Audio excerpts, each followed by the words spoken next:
Hello and welcome to the News9 Plus show on the world's first news and current affairs OTT platform, News9 Plus. There's a saying, there are decades when nothing happens, and then there are weeks in which decades happen. 2024 was one such year, a year full of global surprises, wars, coups, and regime change. But it was also one of continuity in India.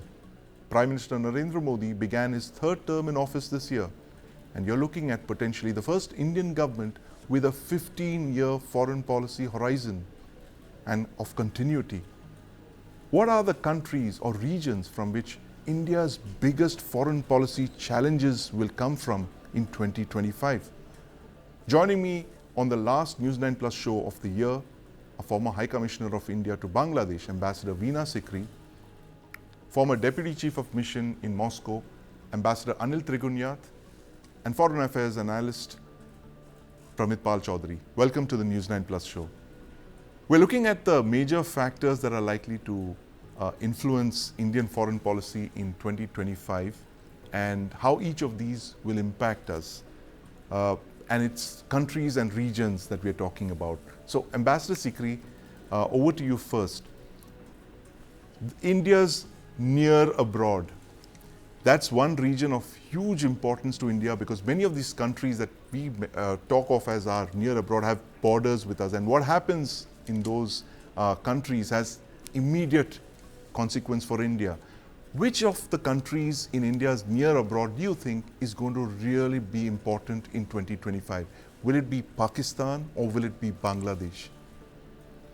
Well, I think, first of all, let's see what the year 2024 has been like. I think that's very important to look at because it has been an amazingly complex and difficult year for the world and certainly for India as well. Because, you've had these two major conflicts, you've had, the Middle East, Israel and Hamas, Ukraine and Russia, and you've had a series of, China in the South China Sea, and you've had economic issues all across the world. And I think India has come out of this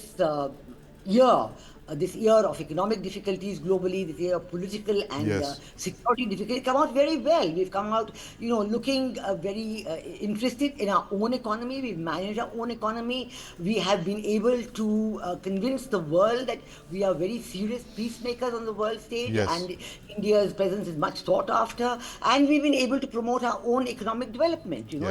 We got the cheap oil from Russia. The benefits were passed on to the people. We were able to grow our defense security amazingly based on Make in India, based on Atmanirbharta, and this has really carried India well. Our leadership of the global south is really an outstanding phenomena. Now, based on all this, when you come to the near abroad, as you say, I think India's neighborhood first policy has stood us in good stead because it is because of this focus on the neighborhood, because of our focus and always attaching primacy to our neighborhood. You know that our Prime Minister has been visiting the neighboring countries, has been receiving leaders from the neighboring countries regularly. He went to Bhutan this year, for example, and we've had visits by President Muizu, we've had visits by the new President of Sri Lanka, President Anuradha Sanaike, and this has been really a good year for India's neighborhood, but there have been problems. Now, in Sri Lanka and in Maldives, you've seen that Sri Lanka had this huge economic crisis, nearing bankruptcy. Maldives too, had this problem of wanting at one stage India out and then also combined with their own economic difficulties. But India has been able to manage both these relationships very well. Despite the change in leadership in both countries, our interaction with them, our visits, our External Affairs Minister has been in these countries, and we have been able to, the aid that we have given to Sri Lanka, for example, $4 billion, more than even the IMF. The IMF gave them $3 billion, and we were able to give them $4 billion and really pull them out of the morass that they were sinking into. I think that similarly with President Muizu in Maldives, you don't have any of his more discussion of India out. He's realized that it is in his benefit and the benefit his people that he has a good economic relationship with India. I think the events in Bangladesh certainly stand out as something that was, I think, to a very large extent unexpected, but it seems to have been in the planning for a long time. This is the amazing situation that we are finding ourselves in Bangladesh, where due to, I don't think it was a students' uprising at all. I Right. wouldn't even identify it with that. It was just a regime change operation. Yes. Many countries playing a very big role, and I think Pakistan playing a very big role, certainly backed by certain Western powers, and this has led to a situation within Bangladesh where we have the name of Professor Mohammed Yunus as the chief advisor, but we Yes. do know that he is, well, unable or unwilling to control the situation. Perhaps he is not very much in control, and it Right. is the Islamist parties. It is Yes. the very conservative Islamist parties, the Jamaat-e-Islami, the Hizb ut-Tahrir, the Hifazat-e-Islam, which is an organization, not a political party. You have the Islami Andolan Bangladesh, Yes. and the Islamist parties are calling the shots. They are really taking all the decisions. And one aspect which is coming up more and more as every day advances is that Pakistan is taking full advantage of the situation, Yes. trying to in fact roll back 1971.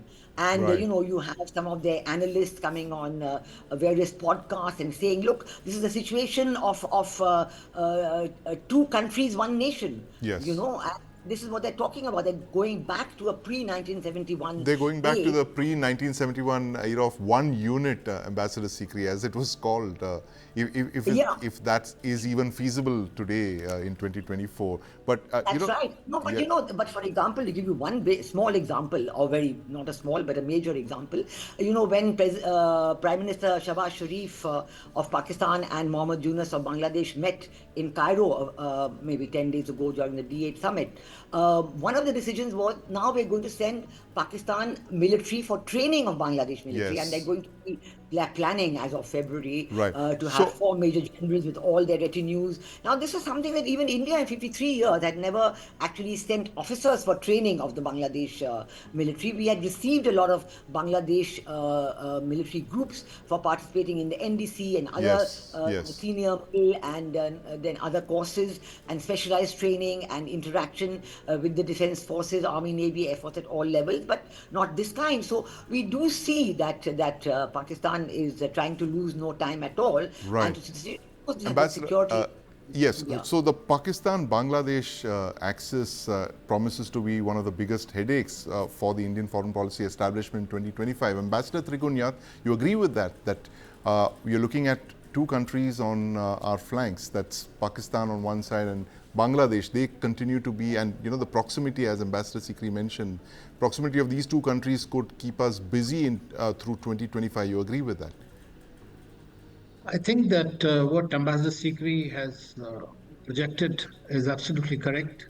And neighborhood is, as I always say, is a gift of history, but a pain of gift of geography, but can be a pain of history.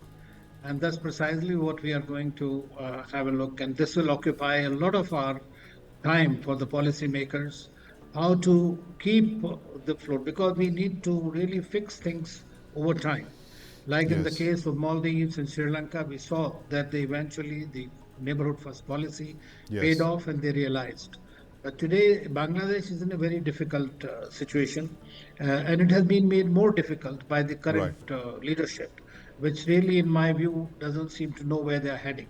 And that's right, why we see all kinds of things. Pakistan, China, USA, all three are really intervening a great deal in this area, and yes, that's going to be a cause of concern for us because Bangladesh was really a pro forma, a relationship, standard relationship yes, in our neighborhood, one of the strongest, so to say, that we relied on.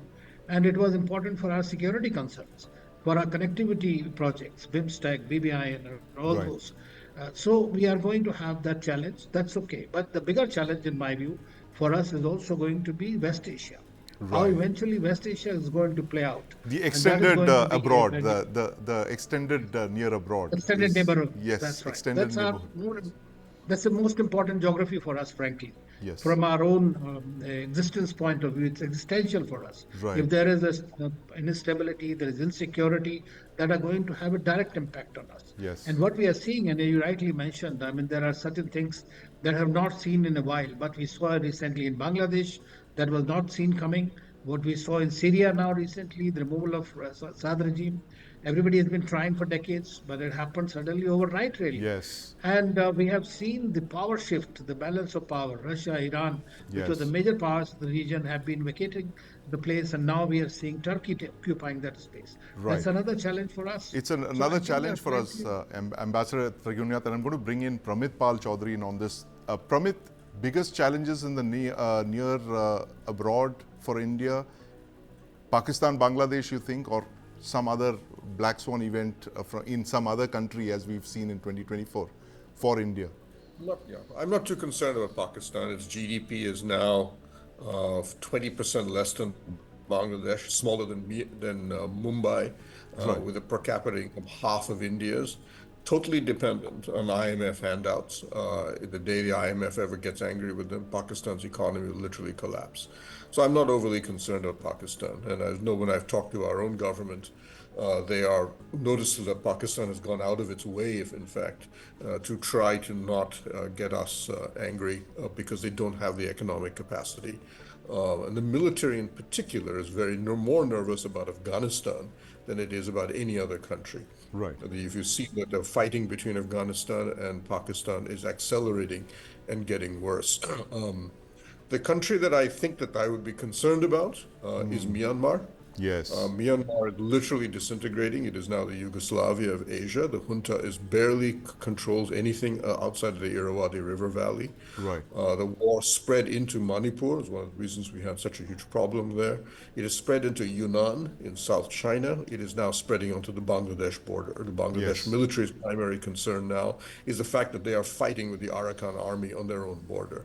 Right. Even in our discussions with the Chinese, one of the things the Chinese, when they came to India and said we'd like to begin the process of walking back from 2020, because we are now more nervous about Myanmar than we are about anything going on in South Asia. Right. So Myanmar is the black swan that I think, not even a black swan, a gray rhino, if you wish, that we need to be watching out for.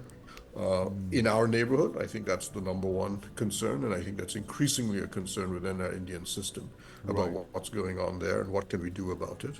So Myanmar being the grey rhino, not the black swan, as Pramit Pal Because we said. can see it's coming. So Yes, it's coming. It's coming in slow motion. It's been happening for the last couple of years now, and possibly 2025 could be that point of no return. But Ambassador Sikri, moving our attention north over the Tibetan plateau to that other giant neighbor of ours, China, what is likely to play out in 2025? Fully aware of the fact that the Chinese have stepped back from those confrontation spots, those two friction points as we call them in Ladakh.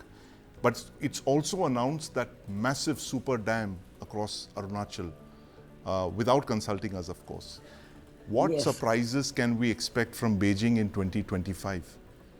Well, I think with Beijing, it's always going to be a question of being very conscious of their planning, their priorities, the kind of surprises they want to unleash on us. And we have to, on the security aspect, is going to be the first one. Yes. Even though in Galwan, and you mentioned, yes, and Demchong, some patrolling has resumed and so on, but everybody realizes that it's not the end of a process, it's the beginning. Yes. It's the beginning of a process, and we will be very careful whether China is serious about it or whether they want to just, have this beginning and then quickly do something somewhere else to destabilize the situation. Right. And I think the decision to build this dam on the river just north of, Arunachal Pradesh is going to be a matter of some concern. Although we do know that a lot of the water in the Brahmaputra is generated, not in this upper reaches, but a little lower, in the Arunachal area, and that is one of the reasons why China lays claim to Arunachal, because they are very keen to get access to the water resources of the Brahmaputra, which are Yes. sharply being generated within the Arunachal region. At the same time, we do know that China has this tremendous ambition to build dams on Tibet, the last set of water resources that they have, and they want to turn these rivers to the north. They want to build the dams and then make the water that they save and the dams that they do fill their rivers in the north. And this is a huge engineering and probably a very unrealistic engineering proposition as well, because there's always been a great controversy. But I think the other factor on China that we have to look at very carefully is the state of the economy. Yes. And I think that's something that we never get a good picture of it, because China always fudges economic figures, and even now they're thinking they're going to grow at 4 to 5%, whereas most people say that it's going to be actually lower than 4%. And we know that I remember the previous Prime Minister of China had once said that China has to keep growing at 6% because Yes. it's like an elephant. Yes. It's so big, the economy is so big that unless it grows at 6% and more, the deceleration starts. Yes. And the economy has a chance and the fear of going into a downward spin, which is very difficult to arrest once it starts. And this is why, the question of the Chinese economy growing at a rate less than 4% or around 4% is a matter of some worry, not only for the Indian economy, but I think also for the world economy. Yes. And I think one of the reasons why China has given, this carrot of the Depsak Yes. Demchok and Dipsang Yes. patrolling, because they want access to the Indian market. Now, for example, the resumption of flights, if it takes place, Yes. I mean, China had previously, when the flights were on, an overwhelming advantage in terms of utilizing its slots of flying, in terms of the number of passengers carried by Chinese airlines as against the Indian airlines. So they were benefiting enormously Yes. economically from it. And then they also want to flood the Indian market with cheap goods. But fortunately, in the last 3-4 years, since 2020, and the tremendous anti-Chinese feeling that has swept India in this period, I think that Indians are now not as ready to buy Chinese goods as Right. they were earlier. Not Absolutely. willing to. So- They also realize that the price is not the only thing. because Changed, the value of absolutely. those- It's a changed Yeah. world post 2020 in India when it comes Yes, to China. yes. But Ambassador Trigunyat, you see China pulling off another surprise in 2025. They do this, when they disengage in one part and then they surprise you in another, as they've done with the super dam in Arunachal Pradesh. What surprises does Xi Jinping have up his sleeve for us in 2025? Well, I think that China can always bring surprises. And as Ambassador Sikri mentioned, China is going to be our challenge in every geography. Yes. So we just can't be complacent about it. That is a fact. But at the same time, as has been mentioned, that the China's economy will not be able for it to sustain any major conflicts anywhere. And its bigger challenge will be what Trump does going forward. So they would be more focusing on this. I was at one of the conferences Yes. recently in Abu Dhabi, and the Chinese representative there said that we are going to open up our market more for the US, and also that we start buying our oil and gas from there. So their more bigger preoccupation currently Right.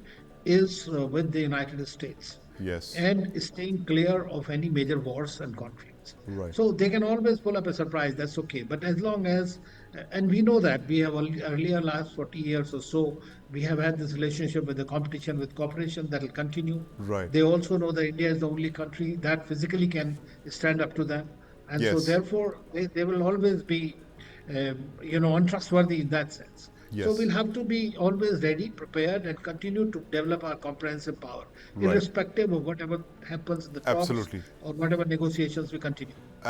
Pramit, you want to come in on this point, but Xi Jinping surprises for us in 2025. You think he's going to be completely preoccupied with that earth-shaking event that's going to unfold in 2025, Jan 20th, 20, or does he have some residual, capacity to tackle us on the LAC, some surprises that he might spring up? Yeah, no, I think the signaling that we've gotten at both at the official level, at the track 2, track 1.5 level, has been reasonably consistent, and it makes perfect sense, which is that China has severe economic problems at home. Yes.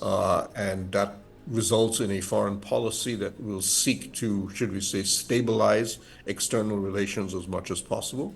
Chinese have indicated to the Indian side they see India and Modi as a force for stability in the international system, so they have no interest in opening up. The border is too small an issue, if you wish, for them to be interested in as you mentioned, Trump is easily the number one fear that they have.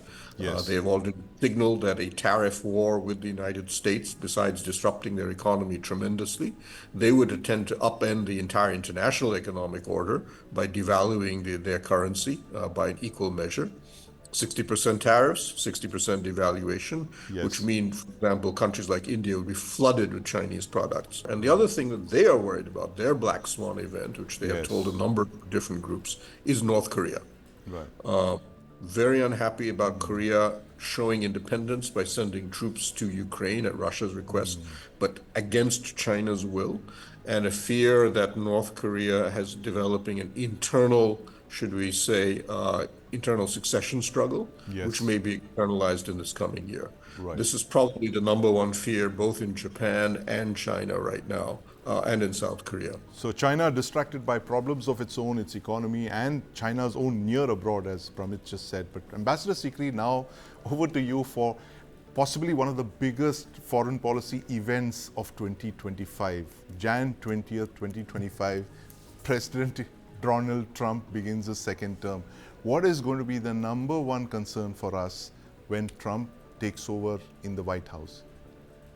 Well, I think that number one concern is to continue the positive trajectory of the Indo-US relationship, and I think that President Trump seems, judging from his first term as president, seems well set to continue that. And for example, in Quad, he's very much interested in Quad, and we do know that this year, India in 2025, India is to host the summit of Quad. Last year it was in USA, and Prime Minister Modi was there, Delaware, for that very, very interesting Quad summit held at the residence of President Biden. So I think this is something very important. But I think we will all be watching the US-China relationship. Yes. So I think this is a big question. And we know, for example, that one of President Trump's closest advisors, Elon Musk, he has great business interests in China. Yes. So I think that is one thing. Now, I think one of the black swan events that we could think of for 2025 is what China is going to do vis-a-vis Taiwan.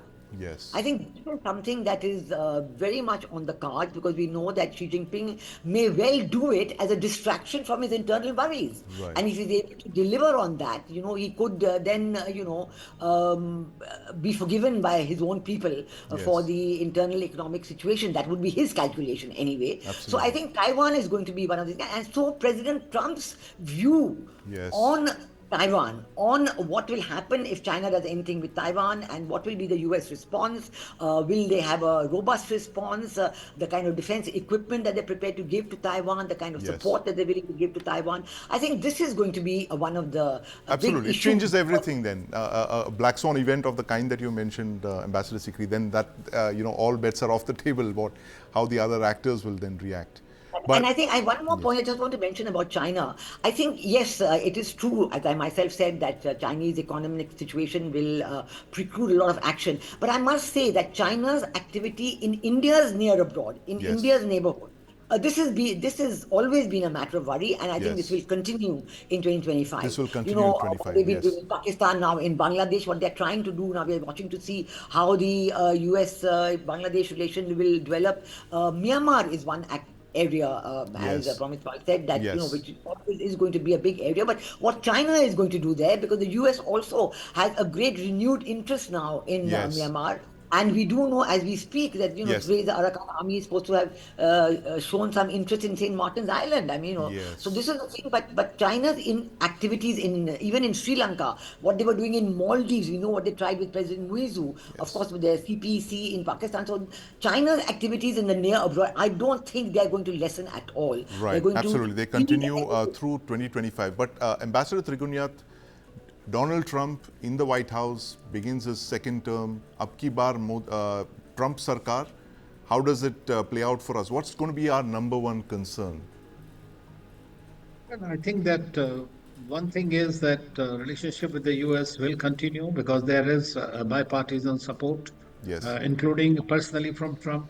And to some extent, I think the relationship between Trump and Modi would be of quite a significance.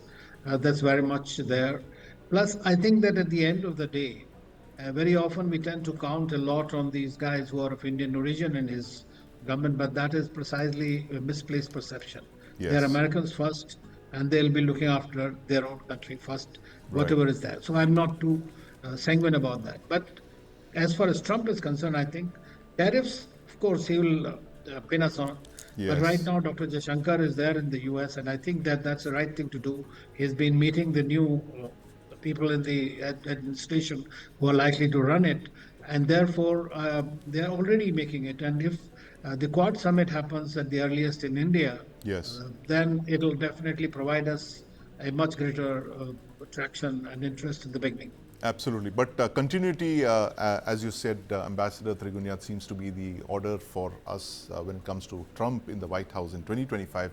Pramit, what do you believe is going to be the black swan event when it comes to Trump in the White House? Any surprises that he could possibly spring on us, or do you see it as a continuation of from where he left off a few years ago? I think the question will be the tariffs. Tariffs are not important for Trump. They're an opening move, if you wish, for an FTA understanding. If you may remember, in 2020, his last year as president, he was trying very hard to do exactly that. He imposed tariffs on a number of Indian products. His then U.S. Trade Representative Lighthizer had proposed a technology trade understanding with India, and we'd actually been positive about that idea. But unfortunately, COVID intervened, and we never got around to negotiating that. I think we will now see a very similar arrangement request coming from his administration, and we need to be able to be prepared because this will incorporate things like e-commerce, data privacy, cross-border data flow. There's a huge number of pharmaceuticals, a huge number of issues now, a much larger, broader agenda. India is not very good at FTAs. It's not been our strong point, Right. as you know. But this is one time we'll have to rise to that challenge. America is now overwhelmingly, I mean, on a quantum level higher than Yes. any other country in terms of being an economic partner. It's the largest source of FDI, largest source of FPI, largest source of remittances, second largest trading partner. There's no economy that comes even close to what the United States now does with India. So we have to be prepared for that. Right. And that's going to be probably our biggest challenge. It could be a very positive challenge. It could end up benefiting enormously from that, but we have to be ready for that.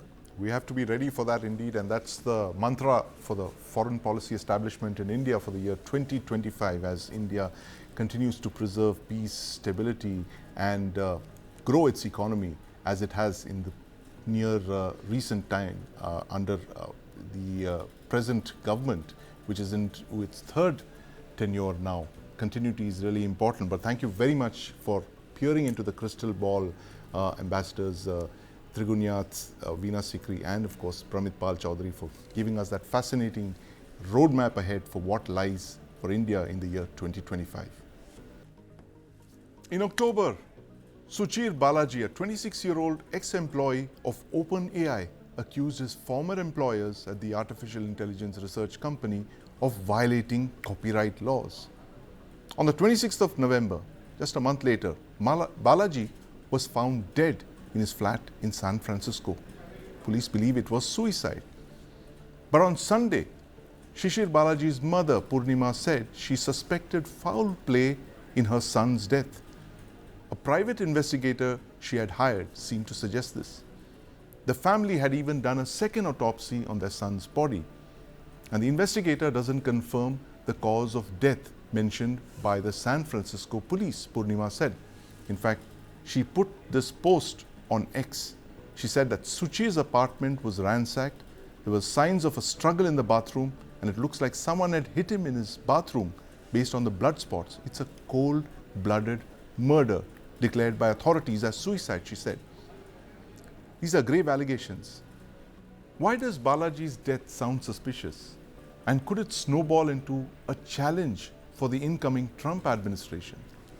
Joining me to discuss this are Surinder Singh Lali, cybersecurity expert Pawan Dugal, and in the studio I have with me my colleague Deepak Padana. Mr. Dugal, at the heart of this suicide or mysterious death of this young Indian techie in the United States is this battle between OpenAI and various media firms in the United States.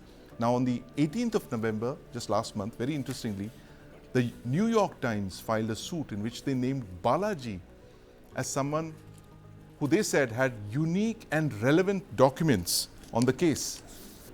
What is potentially the kind of evidence that Balaji could have had that could have made their case against OpenAI that much stronger? Well, it's hard to do conjecturing, primarily because we don't have access Yes. to evidence now so far. But clearly, Balaji was a very important player in this Right. entire ecosystem of continuous struggles and challenges. Look, we know that since last year or so, the battle for supremacy on generative AI is taking place at various levels by the various stakeholders. So clearly, Balaji had, prior to a couple of weeks prior to his death, had already ventilated his thought Yes. process of how he found that there were some unethical practices that were being followed, and that he was obviously privy to some internal information that could have an impact upon how regulators and the courts could look at these players doing generative AI platform Yes. practices. Now, what exactly was that evidence is something that is hard for us to right now conjecture. But if you look at the averments made by the mother of Suchir, it's very Yes. clear that the mother is saying that the computer was on for 3 days. Yes. And that it was all the temp files were deleted. Now, that can only happen if there's a conscious, deliberate attempt made to access electronic records on computers. Also, now the second autopsy showing different results, Yes. different circumstances, obviously makes it a right case where the this entire matter needs to be reinvestigated, because Yes. it's not just a death of a researcher. Right. It's a death of a researcher who had some crucial internal information which could actually swing the swings one way or the other. Yes. And that's the reason why he was even named as a person of special interest. Now, with him being eliminated, that evidence is not likely to be ever be brought onto the horizon. And that being Right. so, it could potentially, shall I say, benefit the some vested interest or the other. So I think since these allegations have been made, Yes. it's only logical that the administration should need to do a proper investigation and find out that it's no longer just suicide. And if there are elements that could indicate that it's even a murder, then properly investigate the same and bring the guilty to book. Yes, absolutely. And as you mentioned, Pawan Dugal, the fact that he is a person of special interest, and Surinder Lali, he was a man who knew a lot and perhaps too much, as his parents seem to say. He was going to blow the whistle on OpenAI, and that is possibly the reason he met with this mysterious end. What's your take on this whole case? You've been looking at it very closely over the last couple of months. Thank you, Sandeep. And to start with, my heart goes out to the parents of a 26-year-old. I mean, not just as an Indian, but as a parent myself. It's my condolences to the family, because it's really tough. Yes. Sandeep, the United States and this term of deep state has been so relevant, and that even Donald Trump is on record saying that when he gets into power Yes. on the 20th of January, he's going to do it with the deep state. So I don't know. But let me tell you, I am no forensics guy, but I'm going to tell you why I feel it ought to be looked into, simply to add to what Mr. Dugal said. Now look at the wealth generation that has happened in the last 35 to 40 years in the United States. Microsoft, over $3 trillion. Yes. Amazon, $1.9 trillion, and Google, 2.7. Now imagine the damage a 26-year-old whistleblower can possibly do, who was instrumental in ChatGPT. Not only that, but when it turned from non-profit to profit. So maybe the young fellow knew more than he ought to. Although if you go by his mother, he's not technically a whistleblower, because he left the company. And he wasn't within the company when he did that. But I have 10 reasons why I think it ought to be looked into, and let me brief it up for you really quick. Number one, the parents reject, and we have every reason to take them seriously. Bloodstains in the bathroom and in the bedroom. No history of mental illness. They have retrieved. He used to write a journal, and he used to speak about to his friends and family. The mother spoke to him just a few days ago. His friends caught up when he landed back in LA. No history of that. No CCTV footage was looked into for the other two cameras because there were three entrances to the building. Right. And it takes 40 minutes, by the watch, 40 minutes for the investigative agencies to say it is suicide. No condolences, no message from Mr. Sam Altman or his company till date. I mean, you've lost a key employee who was there when ChatGPT really built itself and, Yes. came into the market.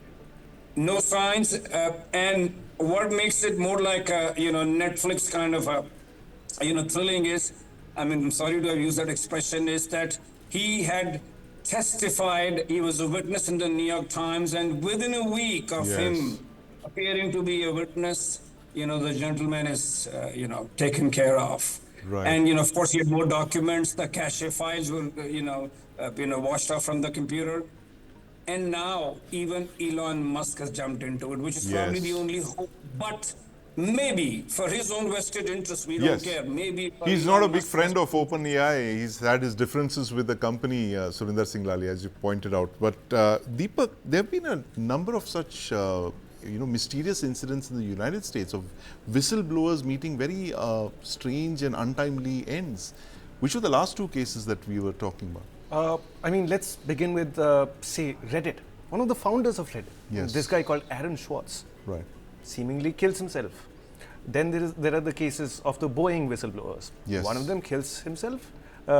Somebody by the name of then Ian Murdoch is another person from Debian. He also kills himself. So there seems to be an epidemic, that's targeting seemingly only the whistleblowers. It is worth looking into because the stakes are very high. There are billions of dollars at stake. Absolutely. Billions, if not trillions of dollars at stake. But that Boeing whistleblower incident, I mean, those two mysterious incidents, that is, of course, caught everybody's fancy. But this one, the case that we are talking about here, Pavan Dugal, how do you see this as becoming a test case for the incoming Trump administration? Balaji's mother has petitioned the incoming government. She's tagged the FBI, and the FBI is, of course, headed by someone called Kash Patel, who's no friend of the previous regime. How do you see this case becoming a Pandora's box for the present administration when there's a regime change on the 20th of Jan in the White House? The very fact that the timing of this case has happened at this particular juncture of history tells us that the incoming administration will have all the wherewithal within its power and possession to go and reopen the case. Well, if you can actually declare a case as a suicide in 40 minutes, as Mr. Lali was saying, then clearly there is much more that needs to be seen. Why? Because 40 minutes is not what it takes the law enforcement agencies to look at all aspects of the matter. Even if it is a suicide, you have to examine things from all angles. You cannot be in a tearing hurry to give a judgment at that point of time. But now that the new administration is going to come, I would expect the new administration to take this as a test case, to investigate and find further whether some lids have been unnecessarily put on vessels, or whether there have been some other vested interests on action. But clearly, it's no longer just the case of a Indian dying. It's a case of one of the most significant players who knew too much in this AI ecosystem to suddenly disappear and be taken care of. And to just, conveniently put it as suicide is definitely not on. More so when the family is not just talking in thin air. The family has gone ahead and done a second autopsy. And the findings of the second autopsy do not match at all with the findings given by the administration. On top of it, we have to also understand the fact that the unusual behavior of the computer being on for 3 consecutive days and the data being deleted itself shows that there is something fishy that appears on the horizon. I think that needs to be duly investigated, and all suspicion needs to be laid at rest. If, despite all investigations, they find to the final conclusion that it's a suicide, so be it. But I think with so many red flags appearing in, I think it's much more than what meets the eye, and this definitely merits a detailed reinvestigation of the entire issue by the incoming administration. Absolutely, much more than meets the eye, and a case that demands a detailed investigation. And this is the murder, or the murder, as the parents are saying, of this very bright young techie in the United States, 26-year-old Balaji. And that is the story that we are looking at while we are debating H-1B visas. There is this very, very strange case of Suchir Balaji, the techie who died in mysterious circumstances, and that's a story that we're going to be following very closely as we head into 2025. Thank you very much for joining us, gentlemen.